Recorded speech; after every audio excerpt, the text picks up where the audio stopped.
आज हम लोग गोरक्ष संहिता पढ़ेंगे। गोरक्ष संहिता के भी रचयिता गोरखनाथ जी हैं। कल हम लोगों ने पढ़ा हुआ था सिद्ध सिद्धांत पद्धति। सिद्ध सिद्धांत पद्धति के कौन है रचयिता? गोरक्षनाथ जी। और गोरक्ष संहिता के भी हैं। तो कई बार ये भी पूछ दिया जाता है। और योग बीज के किनको माना जाता है? योग बीज गोरक्षनाथ। ये तो क्वेश्चन पूछा गया था, योग बीज वाला क्वेश्चन आया हुआ था। तो ध्यान रखिएगा, कहीं एक टेबल बना लीजिएगा, 8 हठयोग ग्रंथ लिख लीजिएगा और वहाँ नाम लिख लीजिएगा कि इनके लेखक कौन है, रचयिता कौन है। तो उससे आपको बड़ी मदद मिलेगी। क्वेश्चन ये आ जाता है, पूछ लिया जाता है। गोरक्ष संहिता में अध्याय को शतक कहा जाता है, यानी 2 अध्याय हैं और अध्याय को कहा गया है शतक, यानी कि गोरक्ष संहिता में 2 शतक हैं। तो अगर आए कि शतक का संबंध किस हठयोग ग्रंथ के ग्रंथ से है तो गोरक्ष संहिता से है। गोरक्ष संहिता में 2 शतक हैं। एक शतक में 100 मंत्र है और दूसरे शतक में 101 मंत्र है, तो दोनों मिलाकर के 201 मंत्र कहा गया। योग है, षडांग योग की चर्चा की गई है। यम नियम छोड़ करके बाकी जो 6 अंग हैं वो दिया हुआ है। आसन कहा गया 84 लाख आसन, जिसमें 84 आसन मुख्य हैं और उसमें से भी कहा गया है सिद्धासन कमलासन की चर्चा है। कमलासन को पद्मासन कहा गया, 2 आसन को और प्रमुख कहा गया है। 6 चक्र की चर्चा है, 72,000 नाड़ियों की चर्चा है और 10 मुख्य नाड़ियां बताई गई हैं, उसके स्थान बताए गए हैं। 10 प्राण है, उसके स्थान बताए गए हैं। कुंडलिनी 8 लपेटा मारे हुए रहती है, इसमें कहा गया है। ज्ञातव्य 29 बताए गए हैं, जिसमें कि 29 में आप गिनती करेंगे 6 चक्र, 16 आधार, 2 लक्ष्य और 5 आकाश। सिद्ध सिद्धांत पद्धति में भी ये चीज थी, बस वहां पर चक्र जो है कितने थे। सिद्ध सिद्धांत पद्धति में कितने चक्र की चर्चा है, जल्दी से बता दीजिए। 9। बहुत सुंदर। तो वहां पर 9 चक्र है, यहाँ 29 ज्ञातव्य कहा गया है। ध्यान यहाँ भी है 2 सगुण और निर्गुण। मुद्राएं 5 मुद्रा, उसमें भी 2 मुद्रा को और बताया गया, तो इस तरह से कहा गया है। अब देखते हैं प्रथम शतक में हम लोग पढ़ेंगे। मुख्य विषय देख लिया, प्रथम शतक में क्या क्या है। अब जो 2 शतक है, प्रथम शतक और द्वितीय शतक, तो प्रथम शतक हम लोग देख लेते हैं। प्रथम शतक में कहा गया है गुरु वंदना से शुरुआत की जाती है, फिर योग ज्ञान का प्रारंभ बताया गया है, योग के 6 अंगों की चर्चा है, फिर आसन जो सिद्धासन पद्मासन है उसके बारे में बताया गया, फिर ज्ञातव्य जो 29 है उसकी चर्चा है, योग सिद्धि की आवश्यकता बताई गई है, 6 चक्र का वर्णन किया गया है, कामाख्या पीठ बताया गया है, विश्वतोमुख परम ज्योति की चर्चा है, 10 नाड़ी 10 प्राण है, प्रथम शतक में ही प्राण अपान आवश्यक बताया गया है। अजपा गायत्री मंत्र यानी हंस मंत्र जो 21,600 है उसकी भी चर्चा है।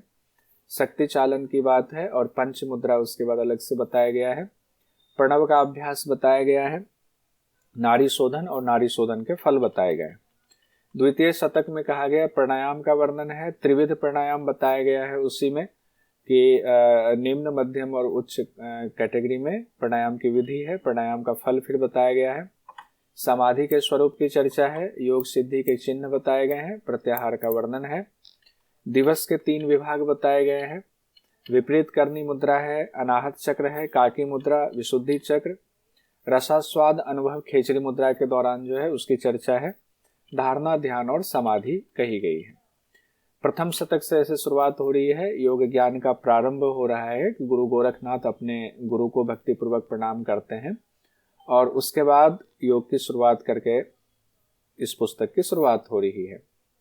और गुरु गोरखनाथ कहते हैं पूर्ण योग के मार्ग का बोधक ज्ञान जो कि योगियों के लिए परम आनंद प्रदान करने वाला है वो हम आपके सामने अब प्रस्तुत कर रहे हैं, जिसमें बताया गया योग के 6 अंग है। षडांग योग की चर्चा है। गोरक्ष संहिता में अगर आ जाए कौन से योग की चर्चा है तो षडांग योग की चर्चा है, आसन, प्राणायाम, प्रत्याहार, धारणा, ध्यान और समाधि। यम नियम हटा देंगे, बाकी के 6 वही अष्टांग योग वाला है। उसके बाद आसन के बारे में अब हम लोग देखते हैं। कहते हैं लोक में जितने भी जीव जंतु हैं उतने आसन हैं, उनकी जितनी चेष्टाएं होती है, यानी 84 लाख आसन कुल बताए गए हैं। 84 मुख्य है, उसमें से भी 2 आसन प्रमुख है। तो एग्जाम की दृष्टि से ये 2 आसन आपके लिए हुआ, सिद्धासन और पद्मासन या कमलासन भी कह सकते हैं पद्मासन को। सिद्धासन में दृष्टि भूमध्य पर ही है, जहां बाकी ग्रंथों में बताया गया है। सिद्धासन में सब में भूमध्य पर दृष्टि बताई गई है। पद्मासन में नासाग्र दृष्टि बताई गई है। सिद्धासन का लाभ बताया गया, मोक्ष की प्राप्ति होती है। और पद्मासन में कहा गया है सभी व्याधियों का नाश होता है, सभी रोगों का नाश होता है। शरीर के 29 जो ज्ञातव्य हैं उसको एक बार फिर से देख लीजिए। 6 चक्र तो आपके हो ही गए, आधार चक्र, स्वाधिष्ठान, नाभि चक्र, हृदय चक्र, विशुद्धि चक्र, भूमध्य चक्र, ये 6 चक्र जो कॉमन है वही है।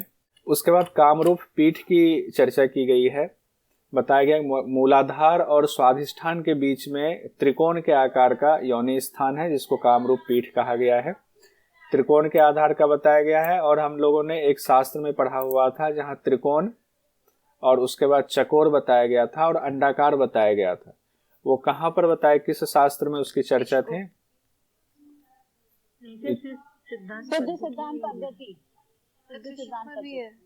उसमें है सिद्ध सिद्धांत पद्धति में कि वशिष्ठ संहिता में बताया गया था? वशिष्ठ संहिता में बताया गया था। ध्यान कीजिए, वहां कहा गया था कि त्रिकोण और चतुष्कोण, चतुष्कोण किसके लिए कहा गया था? चतुष्कोण प्राणियों के, पशुओं के लिए। और पक्षियों के लिए क्या कहा गया था?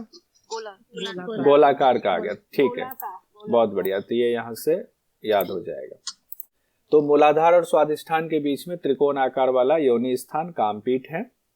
आधार चक्र कहा गया, यानी कि मूलाधार चक्र 4 दल वाला है, 4 पेटल्स होते हैं और ये गुदा स्थान में होता है। उसी के मध्य में कहा गया है त्रिकोण आकार योनि है, वह कामाख्या पीठ है। कामपीठ को ही कामाख्या पीठ भी कहा गया है। उसके बाद आते हैं विश्वतोमुख परम ज्योति। कहते हैं मूलाधार कर्णिका में जो तप्त स्वर्ण त्रिकोण है, यही काल अग्नि का स्थान है, यही विश्वतोमुख परम ज्योति है। कर्णिका शब्द का होता है, पेटल्स को कहते हैं, यानी कि एक कमल है उसकी जितनी पंखुड़ी होती है उसको कर्णिका कहते हैं। और उसी का मध्य भाग जो होता है उसी की चर्चा होती है। मध्य भाग में ही ज्योति का स्थान बताया जाता है। उसके बाद आगे बढ़ते हैं, नाड़ियों की चर्चा है। 72,000 नाड़ियां बताई गई हैं। कहा गया मेढ्र से ऊपर और नाभि से नीचे कंद का स्थान है, उस कंद से ही 72,000 नाड़ियों की उत्पत्ति हो रही है। गोरख संहिता में यही बात कही गई है। और कंद कहा गया है पक्षी के अंडे के आकृति का कंद है। 10 नाड़ियां बताई गई हैं। इड़ा, पिंगला, सुषुम्ना, गांधारी, हस्तजीवा, पूषा, यशस्विनी, अलम्बुसा, कुहू और शंखिनी। इसमें देखिए स्थान बताया गया। इड़ा का तो बाई नासिका जानते हैं, पिंगला दाई नासिका, सुषुम्ना इड़ा पिंगला के मध्य में हो गया, गांधारी बाई आंख, हस्तजिह्वा दाई आंख, पूषा दाहिने कान में, यशस्विनी बाएं कान में, अलम्बुसा मुख में, कुहू जनेंद्रिय में और शंखिनी कहा गया गुदा में। अच्छा एक बात बताइए, गांधारी को बाई आंख में ज्यादातर जगह बताया गया है, कहां पर गांधारी को कान में भी बता दिया गया है कहीं का? यहाँ देख लीजिए, सिद्ध सिद्धांत पद्धति में गांधारी बाया कान बताया गया और यहाँ पर गांधारी को बाई आंख में बताया गया। ज्यादातर जगहों पर गांधारी को बाई आंख में ही बताया गया है। तो इसका भी एक कंपैरिजन करना पड़ेगा ओवरऑल, जहां जहां बताया गया है उसका पूरा, तो ठीक रहेगा। कंपैरिजन करके इसको लिख लीजिए, क्योंकि इससे संबंधित सवाल पिछले कुछ सालों में आ रहे हैं। उसके बाद है 10 प्राण, प्राण अपान समान उदान व्यान, नाग कुर्म कृकल देवदत्त धनंजय। ये भी बहुत कॉमन दिया हुआ है। प्राण हृदय में, अपान गुदा में, समान नाभि में, उदान वायु कंठ में, व्यान समस्त शरीर में। वही है कॉमन जो हम लोग पढ़ते हैं।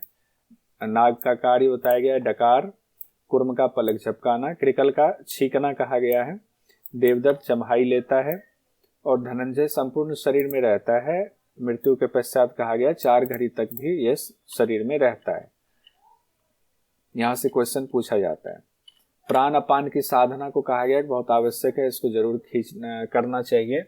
और प्राण अपान कहा गया है कि जैसे गेंद के द्वारा, जैसे गेंद को हम फेंकते हैं ना, हाथ से पृथ्वी पर ताड़ित होता है, स्वयं उछलता रहता है, वैसे ही प्राण वायु के स्थान में अपान वायु और अपान वायु के स्थान पर प्राण वायु की प्राप्ति होने की वजह से दोनों खींचता है। तो जीव जो है ऊपर नीचे आकर्षित होता रहता है। जीव इसीलिए चंचलता के बारे में यहाँ दिखाया हुआ है कि जीव चंचल रहता है। तो यानी प्राण और अपान जीव को ठहरने नहीं देता, स्थिर नहीं होने देता है, वो उसको चंचल बनाए रखता है। इसीलिए जीव अविद्या के वश में रहता है, कभी वो प्राण के वश में है, कभी अपान के वश में है, तो वो उसको अपने स्वरूप का ज्ञान नहीं हो पाता है।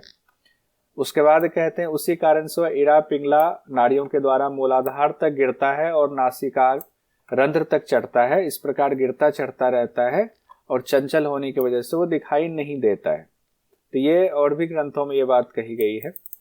उसके बाद कहा गया है हंस मंत्र, जिसको अजपा गायत्री भी कहते हैं। अजपा का अर्थ ही होता है कि जो बिना किए हुए अपने आप होता रहता है। अजपा गायत्री में भी हर जगह 21,600 संख्या बताई गई है, 24 घंटे में इतना चलता है। रेचक हकार, पूरक को सकार। रेचक जैसे कि अगर श्वास हम ले रहे हैं और छोड़ रहे हैं तो हंस मंत्र चल रहा है। जैसे हमने पूरक किया, श्वास लेते हैं छोड़ते हैं, जब पूरक करते सम की आवाज आती है, छोड़ते समय हम की आवाज आती है। इसी को हंस मंत्र कहते हैं, इसी को अजपा गायत्री मंत्र भी कहते हैं। तो कहते हैं जो जीव सदा हंस मंत्र का जाप करता है, दिन रात में 21,600 बार सदा जपता है, वही अजपा गायत्री है और ये योगियों को मोक्ष देने वाली है। हंस मंत्र के संकल्प मात्र से जो इस रहस्य को समझता है और इसके संकल्प कर लेता है कि हंस मंत्र को हमें साधना करनी है, सभी पापों से उसको छुटकारा मिल जाती है। और हंस मंत्र के समान कोई विद्या नहीं है, कोई ज्ञान नहीं है, कोई कला नहीं है। कुंडलिनी के बारे में आते हैं। कुंडलिनी में उत्पन्न हुई ये गायत्री प्राणधारणी महाविद्या है। यानी ये हंस मंत्र का जो उच्चारण हो रहा है, ये कहा गया कुंडलिनी से ये उत्पन्न हो रहा है। जो इस रहस्य को जान जाता है वही वेदवित कहा जाता है। वेदवित मतलब वेद को जानने वाला। उसके बाद कुंडलिनी के बारे में कहा गया है कि कुंडलिनी 8 प्रकार की होती है और 8 फेरा लगाए ही ये सोई हुई है। एक तो 8 प्रकार की भी कही गई है और 8 फेरा लगाए हुए ये सोई रहती है। उस ब्रह्म द्वार को आच्छादित करके सोई रहती है। कहते हैं बुद्धि के संयोग से जब जागृत होती है तो 2 चीजों को अपने साथ लेकर के सुषुम्ना में प्रवेश करती है। किसको? मन और प्राण को साथ लेकर के सुषुम्ना में प्रवेश करती है, ऊपर की ओर चढ़ती है। सोती हुई कुंडलिनी कैसे होती है? कमलनाल के तंतु के जैसे होती है। और जब अग्नि का संयोग होता है, यानी प्राण अपान का मिलन होता है, उससे जो अग्नि तप्त होती है, उसके प्रभाव से जब वो कुंडलिनी जागती है तब वो कुंडलिनी ऊपर चढ़ती है प्राण और मन के साथ में होकर के। तो जिस प्रकार चाबी से ताला खुल जाता है हठात, उसी प्रकार कुंडलिनी शक्ति से मोक्ष द्वार भी खुल जाता है। ये हर जगह बताया गया है। हर जगह कुंडलिनी शक्ति को मोक्ष द्वार के लिए चाबी के समान बताया गया है। शक्ति चालन में कहा गया है पद्मासन में शक्ति चालन का अभ्यास करना है। प्राणायाम द्वारा वायु को खींचेंगे, अपान वायु से मिलाएंगे, कुंभक द्वारा वायु को रोकेंगे और फिर धीरे धीरे छोड़ देंगे। ऐसा कहा गया ऐसा साधक को कुंडलिनी शक्ति के प्रभाव का अतुलित बोध हो जाता है। ऐसा करने से, ऐसे साधक को, जो साधक ये अभ्यास की साधना करता है, सिर्फ साधना करने से नहीं, उसकी सिद्धि होने से। तो जो साधक ऐसी साधना को सिद्ध कर लेता है उनको कुंडलिनी शक्ति का बोध हो जाता है। बोध होने का मतलब है जागृत होना, यानी कुंडलिनी उनकी जागृत हो जाती है। कहा गया योगी की दिनचर्या में कहा गया है कि उक्त मुद्रा के अभ्यास के कारण पसीना को अंगों में मलना चाहिए। कौन से मुद्रा की चर्चा की बात अभी हुई है कि उक्त मुद्रा के अभ्यास के कारण पसीना को अंगों में? शक्ति चालन मुद्रा। बहुत बढ़िया, शक्ति चालन, बहुत अच्छा। अब अपथ्य भोजन में कहा गया कटु अम्ल लवण रसों से युक्त भोजन को नहीं करना चाहिए, अपथ्य माना गया है। और पथ्य भोजन में कहा गया दूध का अभ्यास लेना चाहिए। कई ग्रंथों में आपने पढ़ा हुआ है दूध या दूध से बने भोजन, बनी सामग्री को खाना चाहिए। 1 वर्ष से अधिक में सिद्धि मिल जाती है तकरीबन, तो ब्रह्मचारी, मिताहारी, त्यागी और योग परायण। हठ प्रदीपिका में भी यही बात कही गई थी, ब्रह्मचारी, मिताहारी, त्यागी, योग परायण। तो इसीलिए यहाँ से क्वेश्चन कई बार बिना किसी ग्रंथ का नाम दिए भी आ जाता है, तो परेशान नहीं होंगे। ये चारों शब्द कई बार आ चुके हैं, आपको याद हो गया होगा। मिताहार के बारे में कहा गया सुस्निग्ध, मधुर और चौथाई पेट खाली रखते, चतुर्थांश विवर्जित करके शिव को अर्पित करके भोजन करना, इसी को मिताहार कहा गया। सुस्निग्ध का मतलब होता है चिकना, मधुर मतलब मीठा, जो प्राकृतिक रूप से मीठा हो। चौथाई पेट खाली मतलब पूरे पेट को एक मान लें तो उसका 1/4 हिस्सा वायु के लिए खाली छोड़ना है। फिर इस तरह से भोजन करके, और भावना कैसी होनी चाहिए कि भोजन जो कर रहे हैं भगवान शिव को अर्पित कर रहे हैं, तब वो मिताहार माना जाएगा। अब कोई मान लीजिए कि भोजन ऐसा नहीं करता है, हालांकि 1/4 खाली छोड़ता है लेकिन गलत खाता है तो वो मिताहार की श्रेणी में नहीं आएगा। पंच मुद्रा की बात आई है जिसमें कहा गया है महामुद्रा, नमो मुद्रा, उड्यान बंद, जालंधर बंद, मूल बंद, इसको पंच मुद्रा कहा गया है। पंच मुद्रा में देखिए एक एक करके देख लेते हैं। पहला कहा गया है महामुद्रा। महामुद्रा से क्या होता है? व्याधि दूर होती है। पथ्य अपथ्य का होना कोई मायने फिर नहीं रखता, इसकी सिद्धि पर लाभ का मतलब होता है जब महामुद्रा की सिद्धि हो गई तब उसके लाभ की प्राप्ति होती है। पथ्य अपथ्य अब कोई मायने नहीं रखता है उस साधक के लिए। रस, सभी रस निरस एक समान हो जाता है, सब में उनको संभाव हो जाता है।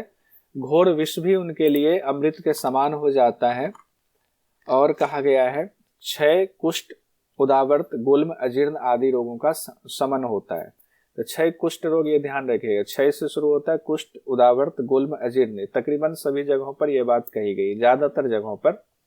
और महामुद्रा को कहा गया गुप्त रखना चाहिए, जो कि अधिकारी नहीं है, जो योग्य नहीं है, उनको ये ज्ञान नहीं देना चाहिए। उसके बाद नभो मुद्रा की चर्चा है।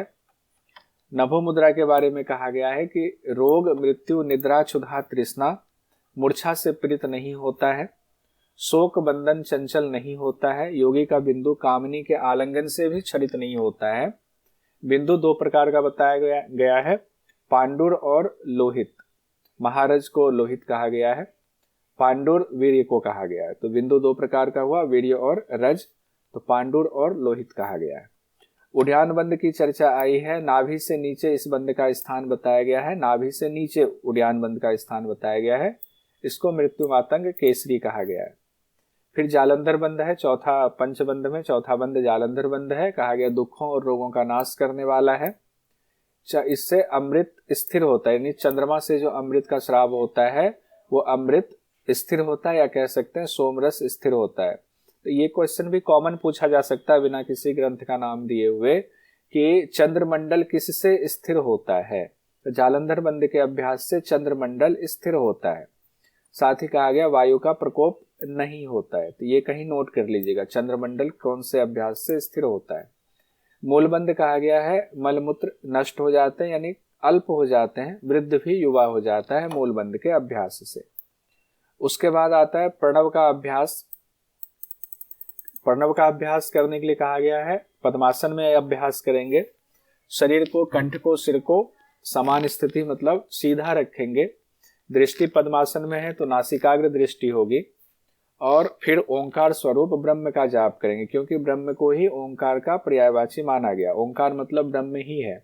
और उसमें उस ब्रह्म में किनकी भावना करेंगे? तीनों लोकों की भावना है, भू है, भुव है, स्व है। उसी ओंकार में चंद्र, सूर्य और अग्नि देवता का भी निवास है। वह ओंकार परम ज्योति स्वरूप है। ऐसी भावना करते हुए हम दृष्टि नासिकाग्र रखते हुए पद्मासन में बैठ करके हम ओंकार की साधना करेंगे।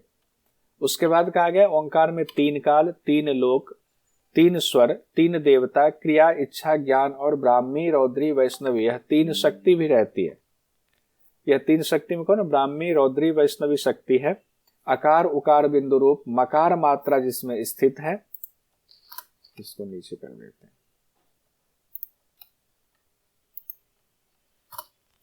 वह ओंकार ज्योति स्वरूप है और पापों से लिप्त नहीं होता है। जो इसकी साधना करता है, जो ओंकार की साधना इस रूप में जानते हुए करता है, 3 लोक, जो ओंकार को इतना स्वरूप के साथ जानता है और उसकी साधना करता है, वो पापों से लिप्त नहीं होता है। उसके बाद कहा गया वायु निरोध का अभ्यास करेंगे। तो उसी में चले वाते चलम चित्तम हम लोगों ने बाकी ग्रंथों में पढ़ा हुआ है। यहाँ कहा गया चले वाते चलो बिंदु, निश्चले निश्चलो भवेत, योगी स्थान उत्वापनोति ततो वायु निरुद्धयेत। यानी प्राण वायु के चंचल होने पर बिंदु भी चंचल होता है, और प्राण वायु जब निश्चल होता है तो बिंदु भी चलायमान नहीं होता, यानी बिंदु भी स्थिर होता है। तो प्राण वायु को यहाँ बिंदु से जोड़ा गया है। और हठ प्रदीपिका में लिखा हुआ था चले वाते चलम चित्तम, तो वहां चित्त चंचलता की बात की गई थी, यहाँ बिंदु की बात की गई है गोरख संहिता में। प्राण अपान वायु हंस रूप कहा गया है। कहते हैं कि प्राणायाम रूप हंस वाम और दक्षिण मार्ग से 36 अंगुल बाहर निकलता है, इसलिए वायु को ही प्राण कहते हैं। प्राणायाम रूप हंस वाम और दक्षिण यानी लेफ्ट और राइट मार्ग से 36 अंगुल बाहर निकलता है, इसीलिए वायु को ही प्राण कहा गया है। ये एक स्पेशल चीज यहाँ दी गई है, हो सकता है यहाँ से क्वेश्चन आ जाए। कितने अंगुल बाहर निकलती है वाम और दक्षिण से, तो 36 अंगुल बाहर निकलने की बात की गई है। फिर नाड़ी शोधन की चर्चा है। नाड़ी शोधन कहा गया बद्ध पद्मासन में नाड़ी शोधन करेंगे, चंद्र नाड़ी से पूरक करेंगे यथाशक्ति, कुंभक करेंगे, सूर्य नाड़ी से रेचक कर देंगे। अब यहाँ आपके मन में सवाल आएगा कि बद्ध पद्मासन लगाएंगे तो हम किसी नाक को कैसे बंद कर पाएंगे, किससे श्वास ले रहे हैं किससे छोड़ रहे हैं। तो एग्जाम की दृष्टि से बस ये ध्यान रखिएगा कि नाड़ी शोधन में बद्ध पद्मासन लगाने की बात कही गई है। हो सकता है कि आपकी साधना इतनी उच्च स्तरीय हो जाती हो, किस स्वर से यानी लेफ्ट से या राइट से, चंद्र से या सूर्य से, किससे श्वास लेना है, इसमें हाथ की आवश्यकता ना पड़ती हो योगी लोगों की।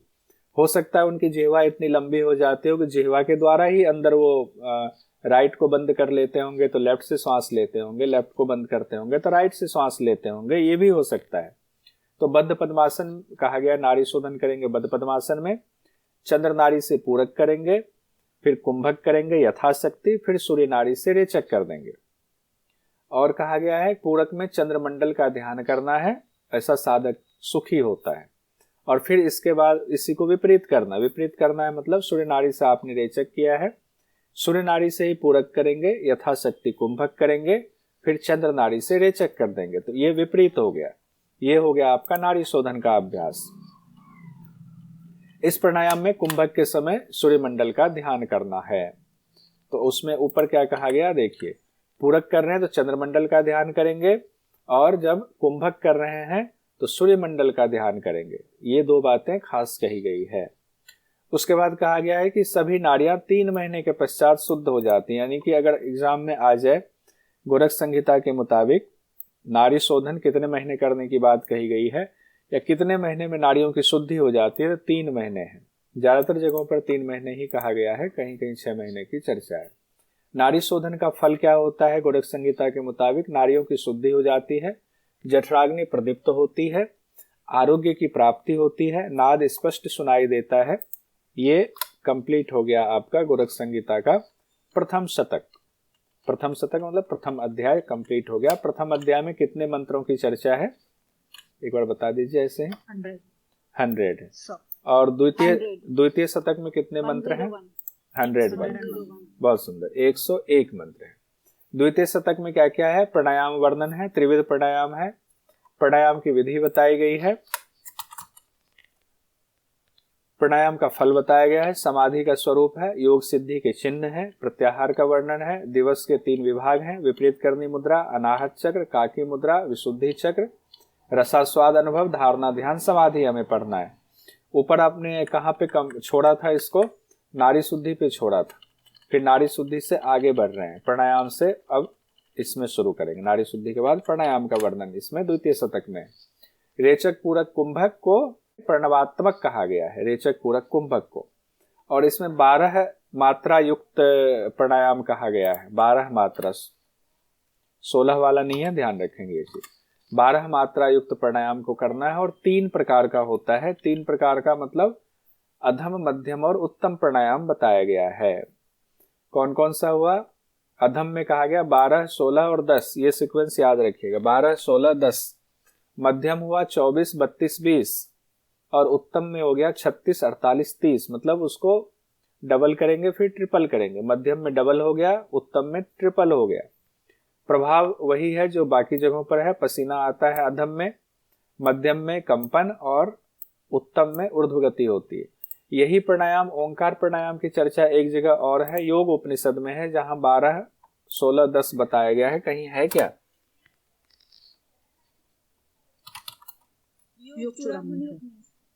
किसमें? योग चूड़ामणि। किस योग उपनिषद में 12 और वशिष्ठ संहिता में 16, 32, 64। हाँ, और 16, 32 ठीक बात। 10 मात्रा की चर्चा है। तो आप लोगों ने कहा योग चूड़ामण्यक उपनिषद, ठीक है। प्राणायाम की विधि क्या कहा गया? यहां भी प्राणायाम में बद्ध पद्मासन लगाने की बात आई है। कहते हैं गुरु और शिव दोनों को नमस्कार करेंगे, बद्ध पद्मासन में बैठ करके दृष्टि भूमध्य ले जाएंगे, अपान वायु को ऊपर उठाएंगे, प्राण के साथ मिलाएंगे, यानी अपान वायु ऊपर उठाया, प्राण वायु को नीचे किया तो वो दोनों मिल गए, और इस प्रकार कुंडलिनी शक्ति को ऊपर उठाएंगे। तो प्राणायाम विधि में सीधे कुंडलिनी शक्ति को ऊपर उठाना है, हमारा लक्ष्य वही है। कुंडलिनी शक्ति को ऊपर उठाएंगे तो सभी पापों से छुटकारा होगा, सारे पाप दूर हो जाएंगे। और इसमें उसके बाद मंत्र में 11वें 12वें मंत्र में कहा गया आसनेन रुजोहन्ति प्राणायामेन पातकम। ये एग्जाम में आता है क्वेश्चन, रुजोहन्ति शब्द दे करके। आसनेन रुजोहन्ति प्राणायामेन पातकम विकारम मानसम योगी प्रत्याहारेम उच्यति धारणा भिधि मतो धैर्यम ध्यानम चैतन्यम उद्भूतम समाधो मोक्ष माप्नोति त्यक्त्वा कर्म शुभा शुभकम। यानी आसनानी, आसन कहा गया है कि रुजोहन्ति शरीर के रोग दूर होता है, प्राणायामेन पातकम कहा गया पाप दूर होता है, उसके बाद प्रत्याहार कहा गया है कि मानसिक विकास दूर होता है, मानसिक विकार दूर होता है, और धारणा कहा गया धैर्य आता है,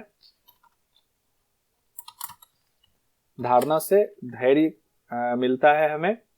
उसके बाद कहा गया है ध्यान से चेतन शक्ति की प्राप्ति होती है और समाधि से मोक्ष की प्राप्ति होती है।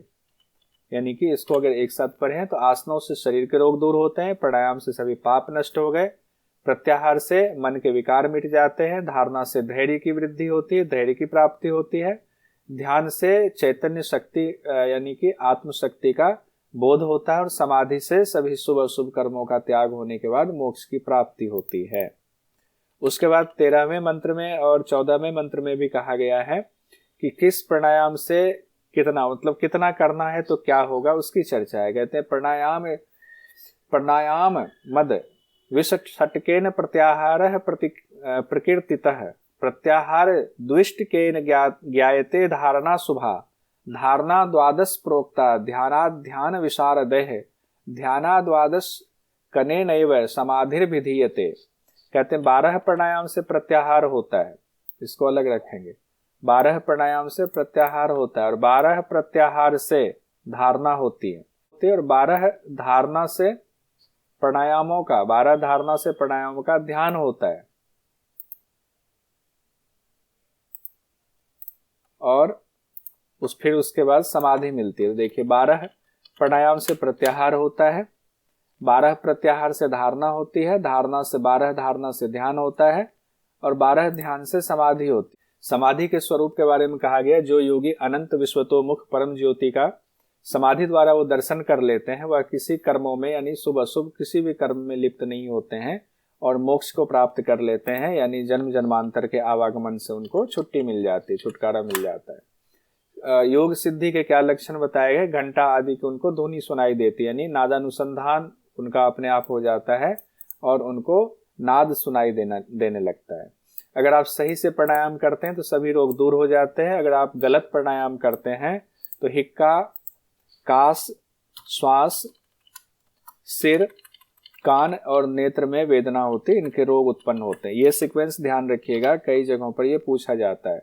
अगर प्राणायाम गलत तरीके से हो तो कौन से रोग होते हैं। तकरीबन सभी शास्त्रों में यही सीक्वेंस बताया गया है। हिक्का, कास, श्वास, सिर, कान और नेत्र की पीड़ा होती है, नेत्र के रोग होते हैं। ये क्वेश्चन एक बार पूछा भी गया है, पीछे हम लोगों ने क्वेश्चन देखा था। प्रत्याहार का वर्णन किया गया है। चक्षु आदि 5 ज्ञानेंद्रियां जो है उसके 5 विषय हैं, यानी रूप, रस, गंध, स्पर्श, शब्द है। इनमें इंद्रियों द्वारा उसके जो विषय हैं उससे हटाना, पृथक कर लेना प्रत्याहार है। यानी कि ज्ञानेंद्रियों से के जो विषय हैं उनसे, उनके विषयों से हटाना उन इंद्रियों को, यही प्रत्याहार कहा गया है। उसके बाद दिवस के 3 विभाग बताए गए। कहते हैं जैसे दिन के तीसरे काल में सूर्य अपनी प्रभाव को समेट लेता है, यानी जब दोपहरी के बाद संध्या होने लगती है तो सूर्य अपने प्रभाव को समेट लेता है, वैसे ही योगी भी योग के तीसरे अंग से मन के विकारों का हरण कर लेता है। जैसे कछुआ अपने अंगों को समेट कर अपने ही अंगों में छुपा लेता है अंदर, वैसे ही योगी भी प्रत्याहार के द्वारा इंद्रियों को अपने विषयों से हटा करके कहाँ समेट कर ले जाता है, तो आत्मा में लीन कर लेता है। इसी को प्रत्याहार कहा गया है। घेरन संहिता में भी हम लोगों ने पढ़ा था, प्रत्याहार में कहा गया था कि आत्मा से हर चीज को आत्मा में ही ला करके समेट करके रख देना है। यानी कि लीन कर देना है आत्मा में। हठ योग से प्रत्याहार कहा गया है कि चंद्रमा की अमृतमयी धारा को सूर्य ग्रसता है, उसे सूर्य से हटाकर स्वयं ग्रस ले, वह प्रत्याहार कहलाता है। एक ये अलग बात कही गई है, चंद्रमा की अमृतमयी धारा को जो ऊपर से चंद्रमा गिरता है, नाभि में सूर्य ग्रस लेता है, उसे सूर्य से हटाकर स्वयं ग्रस ले, वह प्रत्याहार कहलाता है। यानी चंद्रमा का खुद ही सेवन कर लें, सभी नाड़ियों में भर लेते हैं हम। उसके बाद विपरीत करनी मुद्रा उसी के बाद आई है, चूंकि अग्नि रूपी जो सूर्य है वो नाभि में है और तालु में, आपके तालु में चंद्रमा में से अमृत का स्राव होता है, तो नाभि में स्थित अग्नि रूपी सूर्य जो है उसको ग्रस लेता है, तो दोनों की स्थिति को विपरीत कर देना है, विपरीत करनी मुद्रा कहलाती है। उससे अमृत का ह्रास नहीं होता है। काकी मुद्रा की चर्चा आई है, कहते हैं मुंह को कौवे के चोंच के समान बनाएंगे और फिर उसका विधि विधान से शीतल वायु का पान करेंगे तो बूढ़ा नहीं होता है। और इसी में आगे दूसरी बात ये कही गई है, जो योगी जिह्वा के द्वारा प्राण वायु को पीता हुआ तालु मूल को पूरित करता है, 6 माह के अभ्यास से ही सब रोगों से छुटकारा पा लेता है। तो 2 बातें यहाँ की गई हैं, जो शीतली प्राणायाम के जैसा है ये। उसके बाद विशुद्धि चक्र की भी चर्चा है और फिर खेचरी मुद्रा में रसास्वाद अनुभव की बात आई है। कहते हैं जिह्वा के अग्रभाग का चुंबन करने से क्या होता है, जब जिह्वा का अग्रभाग ऊपर ले जाते हैं हम तालु मूल में, तो वहां जब उस मांस के टुकड़े पर, उस विवर में जब जिह्वा का अग्रभाग छूता है तो उसकी गर्मी से वहां से रस का स्राव होता है। रस का स्राव होता है तो उसके स्वाद, पहले स्वाद कैसा होता है, क्षारीय, फिर कटु, फिर अम्ल, फिर दुग्ध, फिर मधुर, फिर घृत का स्वाद का अनुभव होता है। क्षार, कटु, अम्ल, दुग्ध, मधुर, घृत, क्षार, कटु, अम्ल, दुग्ध, मधुर, घृत, ये स्वाद होता है जो ऊपर से अमृत गिरता है उसका। अभ्यास जब सिद्ध हो जाता है ये वाला, तो क्या होता है, रोगों का हरण हो जाता है, रोग खत्म हो जाते हैं, वृद्धावस्था का अंत हो जाता है, शास्त्र और उनके अंगों की व्याख्या करने का सामर्थ्य आ जाता है, अमृत तत्व की प्राप्ति होती है और अणिमा आदि अष्ट सिद्धियां मिलती है। सिद्धों और स्त्रियों को आकर्षण की प्राप्ति होती है, यानी सिद्ध आपके प्रति आकर्षित होंगे, सिद्धांगनाएं आप कह सकते हैं, सिद्धांगनाएं आकर्षित होते हैं। ये पुंडलिक सर ने इसको उससे जोड़ा हुआ आयुर्वेद से, तो इसको रहने देते हैं। उसके बाद आते हैं धारणा का वर्णन किया गया है। धारणा में वही पंच धारणा है जो हम लोग बाकी जगहों पर पढ़ चुके हैं। पृथ्वी, जल, अग्नि, वायु और आकाश हैं।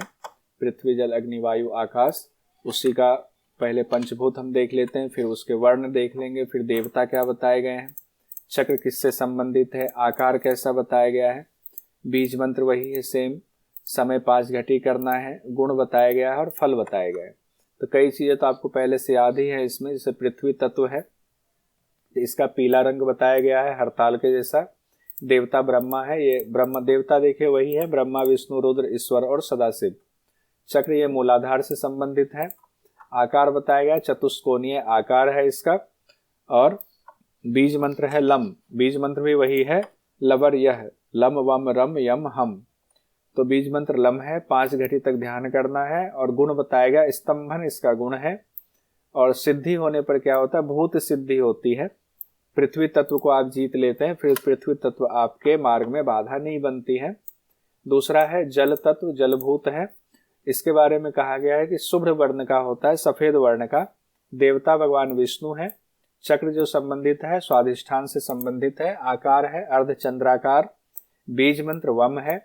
समय 5 घटी तक करना है, सब में 5 घटी ही है। गुण कहा गया द्रावणी गुण है। और जल से क्या होता है, वारुणी सिद्धि। वरुण मतलब जल हुआ, तो वारुणी सिद्धि हुआ। लेकिन एक शब्द यहाँ कहा गया कालकुट विष। कालकुट विष भी भस्म हो जाता है, यानी कि अगर कोई जहरीला चीज भी हो तो उसको भी आप भस्म कर सकते हैं। उसके बाद तीसरा है अग्नि तत्व। अग्नि तत्व का कलर बताया गया लाल, जो नाभि में है। देवता रुद्र है। चक्र हो गया नाभि में, तो मणिपुर चक्र है। आकार त्रिकोण है। और मंत्र जो नाभि मंत्र होता है मूला इसका मणिपुर चक्र का, वो रम मंत्र होता है। 5 घटी तक ध्यान करना है। गुण बताया गया दाहिनी। और इसका फल बताया गया है वैश्वानरी धारणा। वैश्वानरी धारणा ही इसको घेरन संहिता में कहा भी गया है। उसकी सिद्धि होती है, सूर्य के समान तेजस्वी हो जाता है। उसके बाद है 5वां वायु, चौथा है वायु, उसके बाद पांचवा आकाश आएगा। वायु में कहा गया सुरमा जैसा रंग होता है, ईश्वर देवता है, अनाहत चक्र से संबंधित है, आकार होता है वृत्ताकार, बीज मंत्र यम है, 5 घटी तक ध्यान करना है। गुण बताए गए हैं ब्राह्मणी, और सिद्धि होती है वायवी धारणा की सिद्धि हो जाती है, आकाश गमन की शक्ति आ जाती है वायु से। उसके बाद पांचवा जो है तत्व वो है आकाश, इसका कलर बताया गया जल के समान, देवता सदाशिव है, चक्र संबंधित है विशुद्धि चक्र से, आकार वृत्ताकार ही बताया गया, बीज मंत्र हम है, 5 घटी तक ध्यान करना है। गुण बताए गए शोषणी, और सिद्धि होने पर क्या होगा, मोक्ष कपाट का द्वार खुल जाता है। अब हम लोग देखेंगे ध्यान। ध्यान के बारे में कहा गया है कि 2 प्रकार का होता है, सगुण ध्यान और निर्गुण ध्यान कहा गया। अपने चित्त में आत्म तत्व का चिंतन करना ही ध्यान कहा गया है। सगुण ध्यान कहा गया कला में सगुण ब्रह्म का ध्यान, और निर्गुण ब्रह्म कहा गया कला रहित निर्गुण ब्रह्म का ध्यान। तो कल हम लोगों ने पढ़ा हुआ था सिद्धांत पद्धति में कला रहित और कला का क्या अर्थ है। जब पूरा वो ब्रह्म अपने स्वरूप को, अपने अंदर जो चीजें हैं उसको व्यक्त कर देते हैं, अपनी शक्ति को व्यक्त कर देते हैं, तो कलामय हो गए। और कला रहित होते हैं जब सारी चीजों का लय हो जाता है, प्रलय की अवस्था होती है, तो कला रहित होते हैं, तब निर्गुण वाली स्थिति होती है। तो उस कला रहित निर्गुण ब्रह्म का ध्यान निर्गुण ब्रह्म है, और उनके शक्ति सहित जब उनका ध्यान करते हैं सभी कलाओं के सहित, तो सगुण ब्रह्म का ध्यान माना जाता है। आगे हम लोग देखते हैं 6 जो चक्र पर है उस पर ध्यान और उसका फल क्या बताया गया है। 6 चक्र में कहा गया है कि सुखासन में बैठेंगे और 60 चक्रों का ध्यान करेंगे। नासिका के अग्रभाग में दृष्टि करके कुंडलिनी सहित ध्यान लगाने को कहा गया है। कौन सा ऐसा आसन है, वो है मुद्रा जिसमें सभी 6 चक्रों पर ऐसे भी ध्यान लगाया जाता है? कोई बता सकते हैं? कहीं पर योनि मुद्रा। योनि मुद्रा। बहुत बढ़िया। योनि मुद्रा में सभी 6 चक्रों पर ध्यान लगाने की बात कही गई है। किस शास्त्र में उसकी चर्चा आई थी? घेरण संहिता। घेरण संहिता। बहुत बढ़िया। मूलाधार चक्र है, दल है 4, रंग है स्वर्णभा, और ध्यान का फल कहा गया सभी पाप नष्ट हो जाते हैं। स्वाधिष्ठान चक्र में 6 दल होता है। इसको तो पहले दल आपको याद भी होगा, 6 4 6, और उसके बाद दोनों को मिला दिया 10 हो गए। फिर कहा गया 12 16, और भूमध्य में 2 होता है। तो इसको ये कॉमन है, जो हम लोग जनरली योग के अभ्यास में भी यही चक्र बताया जाता है, वही चीज कहा गया है। तो स्वाधिष्ठान में 6 चक्र है, माणिक्य के समान लाल बताया गया है रंग। योगी सुखी और परमानंद की प्राप्ति करता है जब इस पर आपकी सिद्धि होती है। मणिपुर चक्र में 10 कमल दल बताया गया है। सूर्य के समान तेज वाला होता है, जगत को शुभित करने में समर्थ हो जाता है, जगत को जीतने में समर्थ हो जाता है। अनाहत चक्र है, कमल दल बताए गए 12 है, 12 पेटल्स वाला कमल है। यहाँ पर प्रचंड सूर्य के समान तेजस्वी रंग है। योगी ब्रह्ममयी हो जाता है अनाहत चक्र पर जब उनकी सिद्धि होती है। उसके बाद विशुद्धि चक्र पर आते हैं, जिसका कमल दल 16 बताया गया है। दीप ज्योति के समान प्रभाव वाला है, और आनंदमय स्थिति की प्राप्ति होती है सिद्धि पर, इसका फल बताया गया है। भूमध्य है, भूमध्य में 2 कमल दल वाला चक्र है, जिसके रंग बताया गया मणि की शिखा के समान रंग है, और जीवात्मा परमात्मा की एकता भूमध्य में हो जाती है। विशुद्धि चक्र में बताया गया है 16 दल कमल। और कौन से चक्र में बताया गया है? सिद्धांत पद्धति में किसी में 16 बताया गया, उस चक्र का नाम क्या है जरा बताइए। वही नहीं, 1-2 जगह और बताया गया है 16 चक्र। ब्रह्म चक्र। और कोई ब्रह्मरंध्र से। और कोई? निर्वाण चक्र। आकाश चक्र। आकाश चक्र, ठीक है। और आकाश चक्र, हाँ अब ध्यान की, आकाश चक्र कहा गया वो खेचरी मुद्रा में जब आप ले जाते हैं आकाश में, तो वहां पर वो 16 दल कमल, वहां भी आकाश चक्र की भी चर्चा आती है, तो ये ध्यान रखेंगे। कहा गया ध्यान से क्या होता है, तो कैवल्य यानी मोक्ष की प्राप्ति होती है। और आज्ञा चक्र में शिव का ध्यान करने से मोक्ष की प्राप्ति होती है। आज्ञा चक्र में वैसे भी हम लोगों ने अभी देखा कि आत्मा और परमात्मा यानी जीवात्मा परमात्मा का मिलन हो जाता है। ध्यान के लिए 9 स्थानों का वर्णन किया गया है। ध्यान के 9 स्थान है गुदा, मेढ, नाभि, हृदय, विशुद्धि, घंटिका, लंबिका। लंबिका किसको कहते हैं? मुंह के अंदर जो घंटिका रहती, जिह्वा को लंबिका कहते हैं। भूमध्य है। नभोविल मतलब कि नभो मतलब ऊपर वाला का स्थान, नभो मतलब होता है आकाश, तो उसी को शून्य स्थान कहते हैं। तो ये 9 स्थान बताए गए हैं ध्यान के लिए। गुदा, मेढ, मेढ मतलब लिंग हुआ, नाभि हो गया, हृदय हो गया, विशुद्धि हो गया, घंटिका हो गया उसके अंदर, फिर लंबिका हो गया, फिर भूमध्य, और फिर कहा गया है शून्य वाला स्थान, नभोविल कहा गया है। नव स्थान पर ध्यान करेंगे तो कहा गया है अनिमा आदि अष्ट सिद्धियों की प्राप्ति होती है।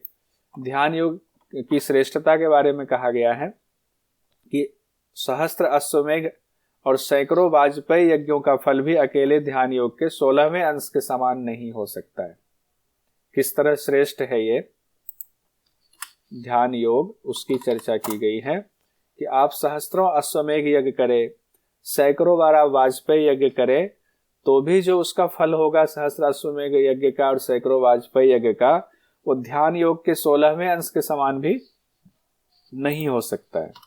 अश्वमेघ यज्ञ तो सभी राजा लोग करते थे, दशरथ जी ने भी किया हुआ था, पांडव जब जीत कर आए थे तो इन्होंने भी बाद में किया हुआ था अश्वमेघ यज्ञ। रामचंद्र जी ने भी किया था, जो कि उनका घोड़ा पकड़ लिया था लवकुश ने, यही कहानी है ना। समाधि का वर्णन किया गया है। उपाधि और तत्व यह दोनों ही विचार करने के योग्य है। समाधि में कहा गया, उपाधि कहा गया वर्ण को और तत्व कहा गया है आत्मा को।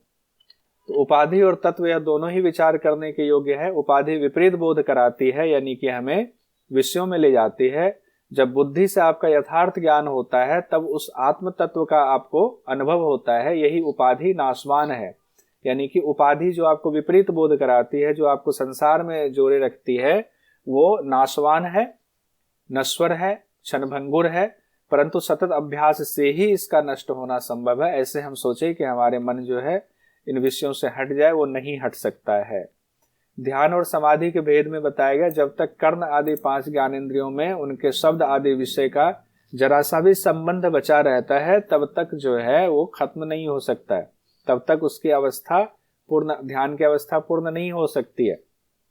तब तक आपको ध्यान लगाए रखना पड़ता है कि उससे हमें हटाना है, विषयों से इंद्रियों को हटाना है। और जब 5 इंद्रियों की वृत्तियों का जो है लय हो जाता है, यानी अब वो विषय में नहीं जा रहे हैं, तब ध्यान की अवस्था परिपूर्ण मानी जाती है। और वहां परिपूर्ण हुई तो उससे जो स्थिति होती है उसको समाधि की स्थिति कहते हैं। जब लय हो गया, जब तक लय नहीं हुआ तब तक ध्यान की अवस्था है, जब लय हो गया तो वो समाधि की अवस्था मानी जाती है। ये अंतर बताया गया है। समाधि के विषय में कुछ दृष्टांत बताए गए हैं। 5 घड़ी तक अवरोध करना धारणा है, 60 घड़ी तक चित्त को एकाग्र रखना तब ध्यान माना जाएगा, और 12 दिन तक प्राण का निरंतर संयम करना तब समाधि मानी जाएगी। इतने दिनों तक अगर आपने कर लिया तब मानी जाएगी, ये गोरख संहिता में कहा गया है। 5 घड़ी तक अवरोध करना धारणा, 60 घड़ी तक चित्त को एकाग्र रखना ध्यान, और 12 दिन तक प्राण का निरंतर संयम रखना समाधि कहा गया। समाधि में क्या होता है, जीवात्मा परमात्मा दोनों का मिलन हो जाता है, सभी संकल्प आपके विकल्प आपके नष्ट हो जाते हैं, और साधक जो है अपना ध्येय उनके क्या है, वो परमात्मा ही ध्येय है, ध्येय में ही लीन हो जाते हैं। उसी अवस्था को समाधि अवस्था कहते हैं। जो योगी युक्त आहार लेता है, युक्त विहार करता है, युक्त चेष्टस, युक्त स्वप्न और जागरण में स्थित रहता है, उसका योग दुखों को दूर करने वाला होता है। ये गीता में भी ये बात कही गई है। और योग से सायुज्य पद की प्राप्ति होती है, यानी उस परम पद की प्राप्ति होती है। योगी पुरुष योग के विधान से अभ्यास सिद्ध होने पर आलंबन रहित हो जाता है, आधार रहित हो जाता है, विशुद्ध ब्रह्म में लीन हो जाता है। आलंबन का मतलब है किसी चीज पर ध्यान को लगाना, मन को चित्त को लगाना, वो आलंबन होता है। तो इस तरह से गोरख संहिता छोटा ही था, ये भी कंप्लीट हो गया हमारा, सिर्फ टू द पॉइंट हम लोगों ने पढ़ा। अब हमारा एक ही रह गया ना शिव संहिता, सारा तो हो गया। तो कल शिव संगीता हम लोग कंप्लीट कर लेंगे।